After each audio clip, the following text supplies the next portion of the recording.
The human glitch. You know that feeling, right? When the rope is fraying, thread by thread, and you just know it's going to snap. That was Silvia.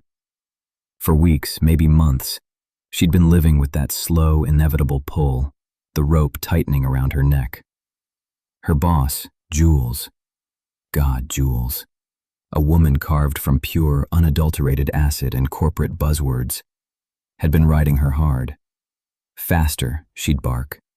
Efficient, automated. Like Silvia was a machine, not a human being trying to keep her head above water.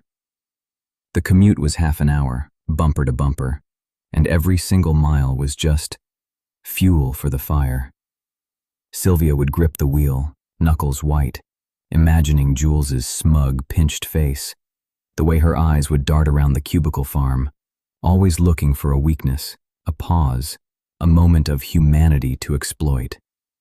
She tried to be reasonable. She tried to be good. Her job, you see, was elite customer service.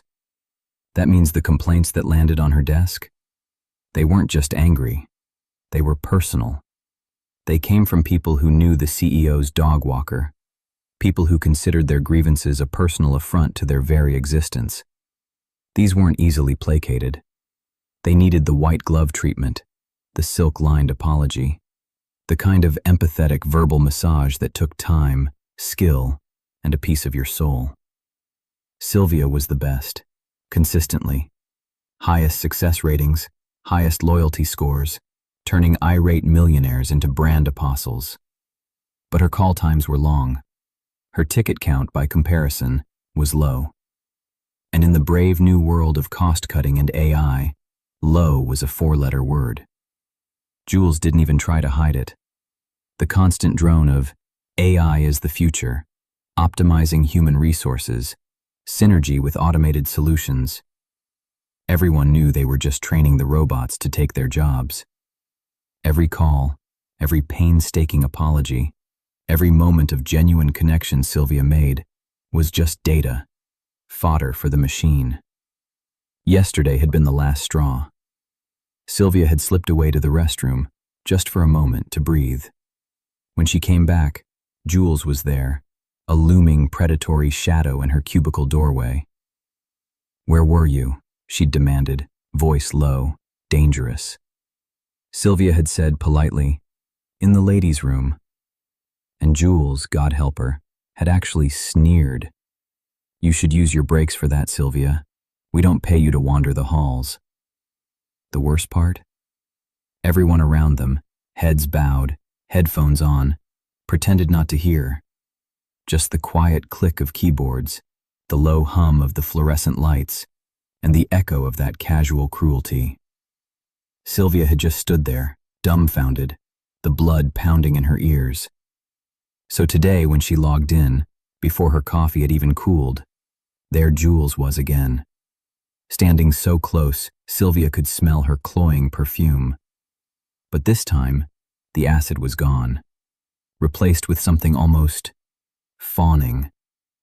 "Silvia, darling, you've got a gold-level customer ticket at the top of your queue. Work your magic." This was the only time Jules was ever nice to her, when she needed a crisis averted, a delicate bomb diffused. Silvia glanced at the screen. Oh, for the love of... A major financial transaction had failed, right in front of a high-level client. The customer, some bigwig, had been humiliated, forced to let his client pick up the tab. The card company had already approved a massive credit, but that wasn't enough. This wasn't about money, it was about ego. A bruised, entitled ego. Jules, mission accomplished, had already slunk away, leaving Silvia with the digital ticking time bomb. She took a deep breath, mentally preparing her demure professional customer service voice. The one she'd perfected, the one that smoothed ruffled feathers and soothed savage beasts. But then, she paused. Her finger hovered over the dial button. A sudden, profound exhaustion washed over her. The rope didn't just snap, it dissolved. And in its place, a strange, quiet resolve bloomed. She just didn't care anymore. Not a single, solitary damn. She pressed the button. "Hello, this is Regina from Card Services at First Gold Bank." She spoke slowly, deliberately. Each word was perfectly articulated, but with a flat, unwavering cadence, leaning hard into the enunciation, making it sound off, fake, like a very advanced, slightly broken voice synthesizer trying to mimic human speech. The man on the other end was quiet for a beat. Then he exploded. "What the fuck is this? Are you a computer?" "Absolutely not." Silvia's voice remained perfectly level, unnervingly calm. "I'm a representative, and I understand you've had some issue with a recent transaction. First, I'd like to apologize for any inconvenience you might have had. Here at—" "I don't want to talk to a fucking computer," he roared, cutting her off. "Get me a real person on the line." "Sir, I am a real person." She paused, a deliberate 2-second gap, as if her internal processor was buffering. "I want to speak to a human, you fucking bitch. No computers, no AI, no bullshit." That was it. That was the phrase. "One moment, please." She put the call on hold. The red light on her desk blinked, signifying the recording was active. They would know. They would absolutely know what she was doing. And she felt nothing but a quiet, exhilarating peace. She brought the call back, and this time her voice shifted.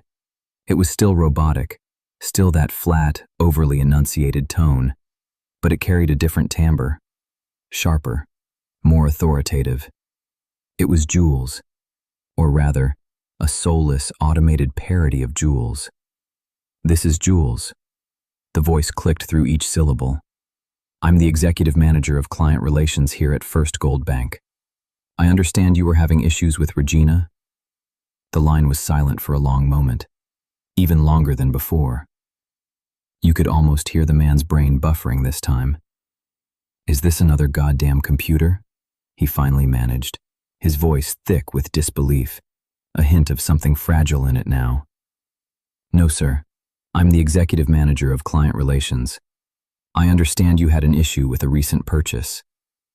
And then, a sound that made Silvia pull the receiver slightly away from her ear. He simply exploded.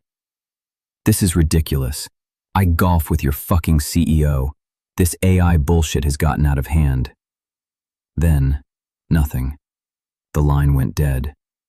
Silvia calmly, almost clinically, flagged the ticket as resolved. Then, she moved it to the satisfied column. She spent the rest of the day like that. Call after call, each one handled with the same unsettling robotic politeness, each one ending with a furious, baffled customer hanging up, each one meticulously marked resolved and filed under satisfied. She closed more tickets that day than anyone in her group had ever closed, in a single day. The metrics, for all their cold, hard data, were through the roof. And Jules? Jules was beaming, literally. She walked around the cubicle farm, telling everyone how amazing Silvia had been, how she'd crushed her numbers, set a new bar for efficiency. She looked at Silvia with an expression Silvia had never seen before. Approval. Pride, even. It was a distorted, unsettling mirror image of what Silvia had become. On her drive home, the sun setting in a bruised purple over the highway, her phone started ringing. It was the office.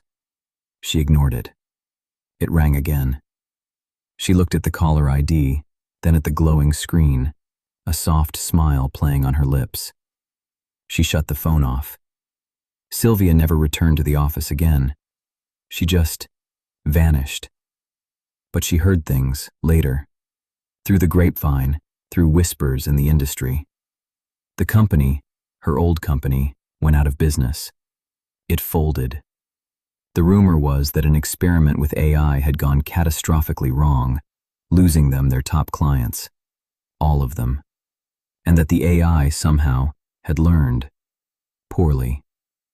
Some say it even sounded a lot like Jules.